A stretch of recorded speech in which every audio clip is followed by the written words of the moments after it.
The best radio show combined from a great new book from the Rabbinical Assembly and WBEZ Radio.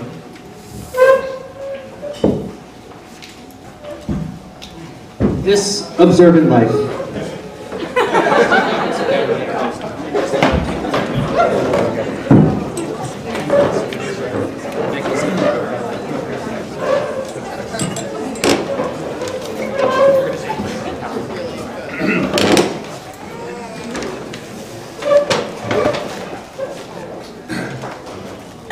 When you think of the conservative Judaism, probably the last thing you think of is a strong stance that conservative Jews take against cutting in line.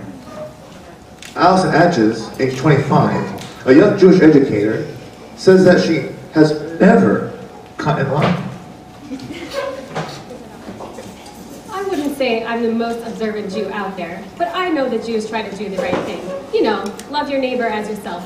I don't ever cut in line since I don't want to be cut.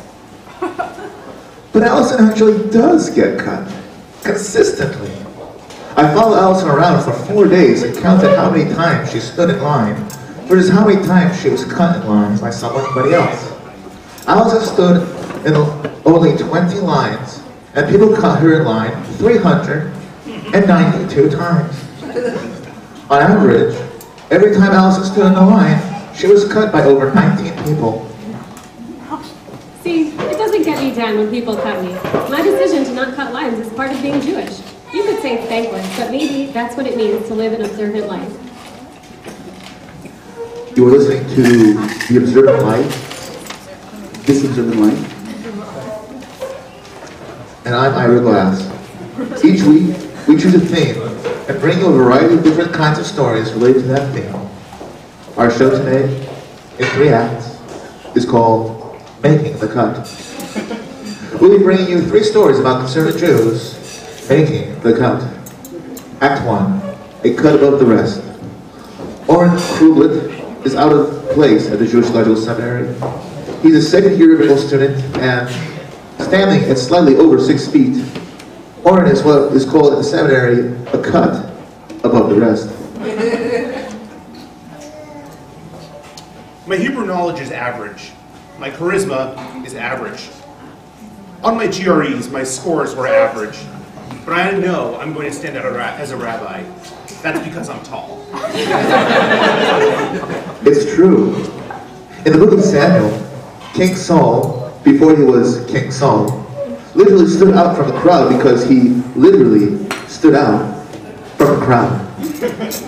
History is known to repeat itself, so it is only natural that Oren will stand out, too, for being a tall leader. He hopes that one day he'll also become the king of the Jews.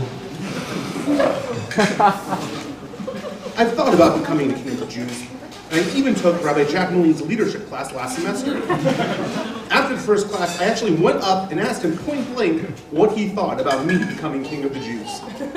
He asked me if I've ever heard of Jesus, and I was like, yeah, he wasn't tall enough. Jews in the pews today are thirsty for strong leadership. Oren judges leadership by height. I'm going to say a few names of a few leaders in conservative Judaism, and I want you to say what pops into your head first. What? Okay. Arnie Eisen. Oh, he's amazing. He's really tall. Gordon Tucker. I wish I could be as tall as him. Heschel. Well, he wasn't as tall as Martin Luther King Jr., so I don't know. Solomon Schechter. I heard he was a giant in his generation. After speaking for a while with Oren, it became clear that he lives a life guided by one and only one principle alone. Talmud Gadol, Talmud Mevi Lidei Maseh. How would you translate that? Well, Gadol means big.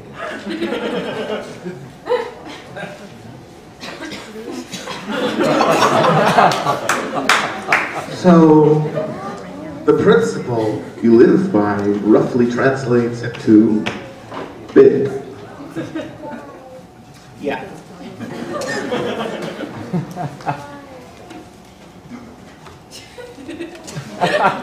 Act 2. She said she cut my hair. My hair. My hair, of course, is the Hebrew word for fast. We're going to follow the story of Maggie Odell.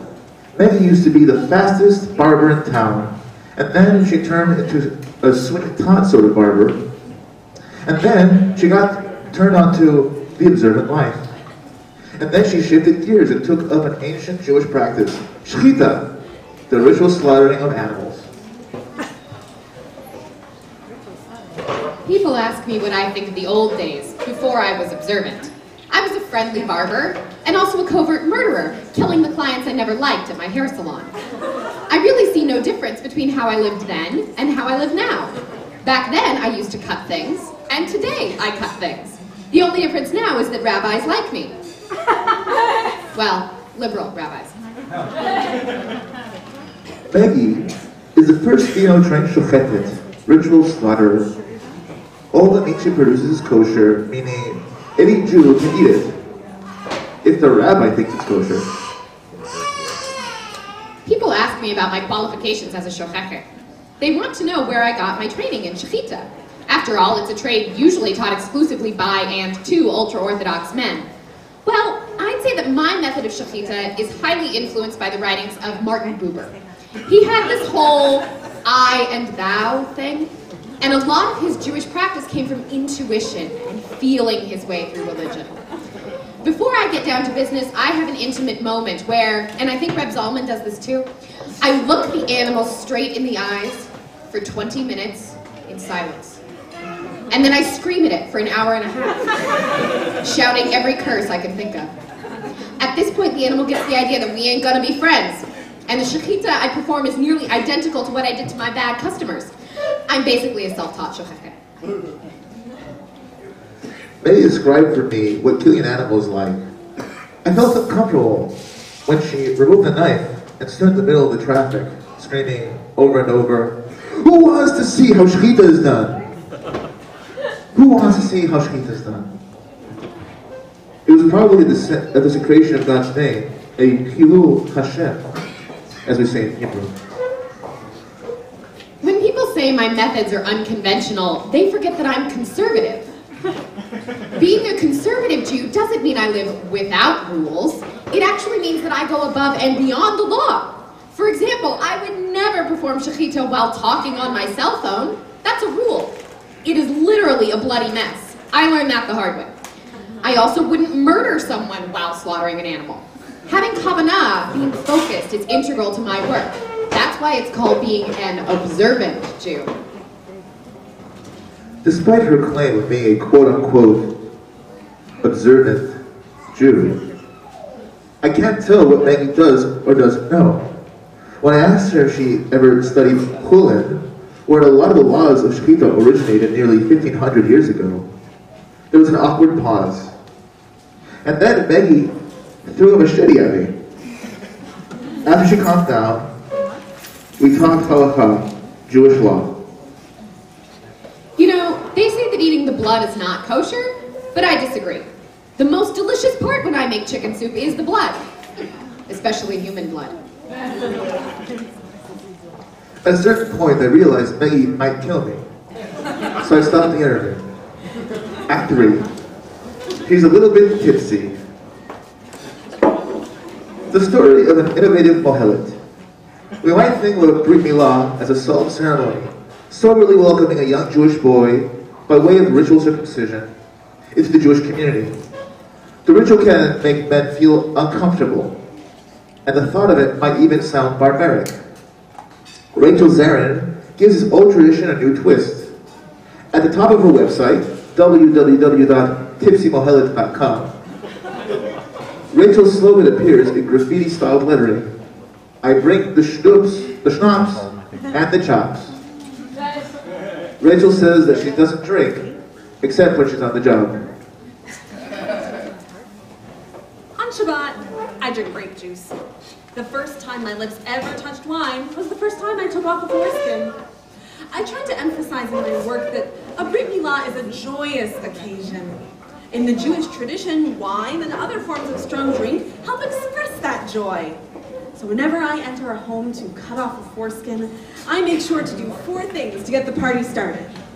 1, I drink before I head to the home where the simcha is going to go down. 2, I drink while I drive to the house. 3, I drink from the moment that I open the door until the moment I leave. And finally, when I enter the house, I set up my boombox and blast Kesha at full volume.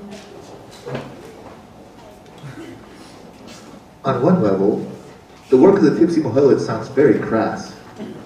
On another level, it sounds outright unacceptable. On yet another level, it's bewildering that she gets customers for a unique sort of business at all. Some people stumble across my website and they write to me saying they have a Brit Milah coming up, and I have a short conversation with them over the phone. I describe what I do, and I'd say 9 out of 10 times, probably, people hang up around the middle of the conversation. Technically, that's also the end of the conversation. But anyway, every once in a while things work out, and that's when I inform the guests that Party Rock is in the house. Tonight? Tonight. Rachel admits that that there have been times when being wasted actually lost her points as a Mohelet. He's been accused of being inappropriately loud, disrespectful to the guests, and often inaccurate with her circumcision. Moreover, clientele agree that when she is drunk, Rachel is obnoxious and prone to removing a little more than just the foreskin. Half the time when I perform a Brit Milah, there's somebody there who studied medicine.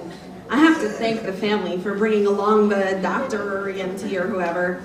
You know, it makes you feel bad when you miss. And there's just a moment when you stop everything you're doing and you say, oh my God, did I just mess up this kid's future? You look around the room and all you see are shocked faces. People are just stunned in horror. And all you can do is take a swig from the bottle. And in the background, all you hear is tick-tock, the Kesha song. You just laugh nervously until someone gets up and says, I have medical training.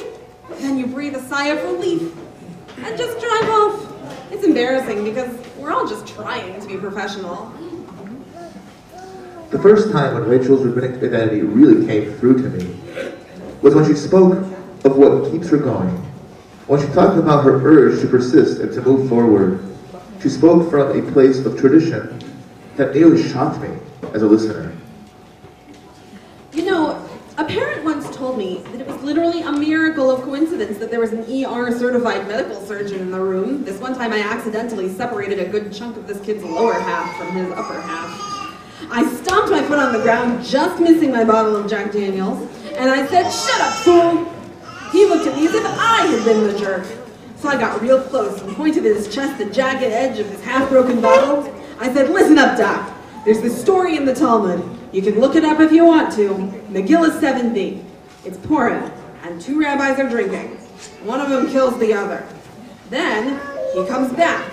He comes back to life, and the rabbi says in Aramaic, Lo b'chol shata v'shata matrichi shnisa, which some people translate as no miracles actually happen each and every day.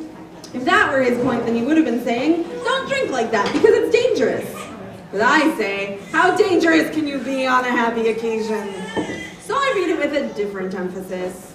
Lo, b'chol shata v'shata mitrachi shnisa. No, miracles actually happen each and every day. Every time when I see a baby boy crying, I remember that miracles do happen every day. And we're lucky because it's really hard to keep a baby safe when you're holding a knife and your vision is blurred or doubled at best. It's a real blessing to live the observant life. I'm Ari Glass. We'll be back next week with more stories about this observant life.